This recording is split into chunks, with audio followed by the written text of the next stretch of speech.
जितका हा डाटा चांगला मिळतोय आणि जेवढे फीडबॅक्स येत आहेत, तो येणाऱ्या फ्युचरमध्ये पॉसिबली डायनॅमिक MRI म्हणजे आपण नॉर्मली चालत असताना पाय असा सरळ टाकता, प्रत्येक जण अशा प्रकारे पाय पुढे टेकून चालत असतो. सो या बायपेडल स्टान्स मध्ये चालत असताना लोडिंग आपल्या शरीराचं वजन हे कोणत्या बाजूला पडते, मध्ये की बाहेर, समोरच्या बाजूला की मागे. आणि मी नॉर्मल आहे पण जे आर्थरायटिक नीज ओल्ड एज पर्सन आहेत त्यांची नेटिव्ह अॅनाटॉमी काय होती, म्हणजे ते तरुण असताना एशियन, आपण कॉकेशियन्स आहोत एशियन टेरिटरीतले, तसंच काही युरोपियन्स आहेत. सो त्या ह्याच्यातले त्यांच्या जेनेटिक स्ट्रक्चर मध्ये नॉर्मल नी कसा होता आणि आर्थरायटिक नी कसा, म्हणजे खराब झालेला सांधा कसा, याचा डाटा आता कलेक्ट केला चाललाय जगभरामध्ये. आणि हे प्रेडिक्ट केलं चाललंय आर्टिफिशियल इंटेलिजन्सने की पॉसिबली डायनॅमिक म्हणजे आपण नॉर्मल उभे असल्यापेक्षा चालताना लोड कसा पडतो कोणत्या जॉइंटवर, सो दॅट इरोजन म्हणजे जे विअर अँड टिअर आहे, सांध्याचं जे घर्षण आहे ते कशा प्रकारे होते. सो हे दोन्ही प्रकारे शोध चालू आहे की आपण प्रिव्हेंट करू शकतो का आर्थरायटिस डेव्हलप होण्यापासून. काही अशा प्रकारे सर्जरी, त्यातल्या काही सर्जरीज ऑलरेडी आम्ही करतो, त्याला आम्ही हाय टेबल ऑस्टोटॉमी किंवा डिस्टल फ्युमरल ऑस्टोटॉमी म्हणतो, ते आम्ही ऑलरेडी इथे करतो, ज्या की आर्थरायटिसला प्रिव्हेंट करू शकतात.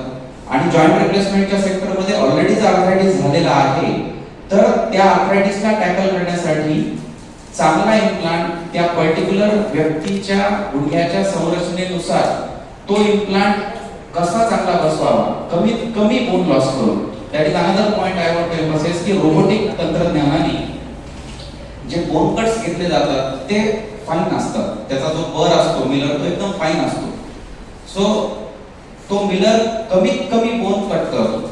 आपल्याकडे ओल्ड एज वयोवृद्ध महिला खास करून यांचं हाडांची सुद्धा कमी असते.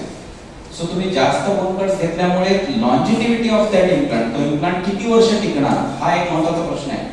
की तुम्ही 60-65 ला तुम्ही सर्जरी केली पण पुन्हा ते 5 वर्षांनी 7 वर्षांनी रिपीट करण्यासाठी आलं का, दॅट इज ऑल्सो इम्पॉर्टंट. कारण तो फायनान्शियल लोड ओव्हरलोड पण असू शकतो फॅमिलीवरती, तसेच पेशंटला वेदना आणि त्यांचं आयुष्य ज्या पर्पजसाठी आपण सर्जरी करतोय ते फुलफिल होईल की नाही हा शोध चालू आहे.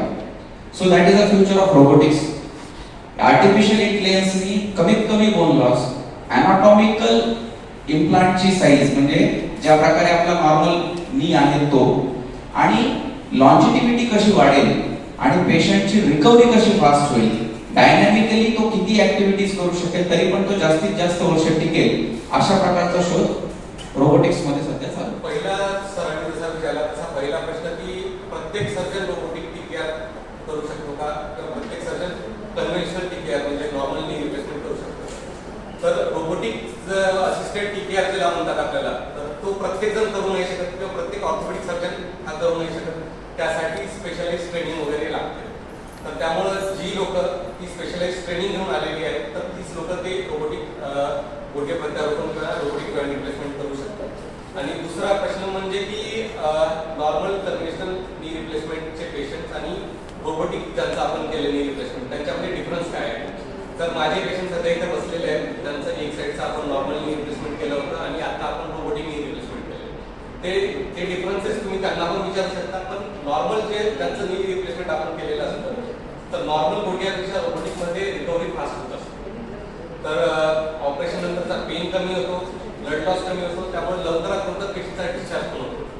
आणि आपण कॉस्ट बेनिफिटमध्ये आपण नॉर्मल नी रिप्लेसमेंटच्याच कॉस्टमध्ये रोबोटिक करत असल्यामुळे पेशंटला इकॉनॉमिक बर्डन पण जास्त पडत नाही आणि लवकरात लवकर रिकव्हरी झाल्यामुळे डेली रुटीनचे जे कामं असतात ते सगळ्यात लवकरात लवकर करू शकतात. आणि जसं की माझे पेशंट समोर बसलेले आहेत पार्वती वाघमारे, त्यांचं 1 वर्षापूर्वी आपण नॉर्मल नी रिप्लेसमेंट केलं होतं आणि या वर्षी आपण रोबोटिक पद्धतीने नी रिप्लेसमेंट केले. तर तुम्हाला एक पेशंट फीडबॅक म्हणून तुम्ही त्यांचा विचार होता की दोन्हीमध्ये डिफरन्स कसा होता, त्यामुळे तुम्हाला एक लाईव्ह एक्झाम्पल त्याचं भेटून जाईल. अजून तुम्हाला कुठले काही जर प्रश्न विचारायचे असतील तर तुम्ही आम्हाला विचारू जवळ 4 वर्षापासून हा त्रास होता. 4 वर्षापासून हा त्रास होता. मी खूप डॉक्टर केले, गोष्ट सांगते की होमिओपॅथी केली, ॲलोपॅथी केली, परत काय काय काढे घेतले, सगळं झालं. पण शेवटी जो त्रास होता तो होता. आणि शेवटी मी मुंडे सरांकडे आले.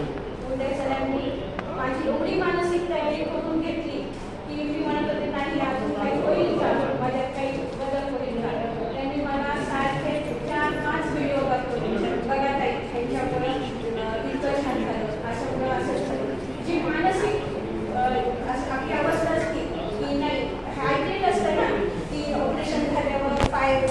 चालते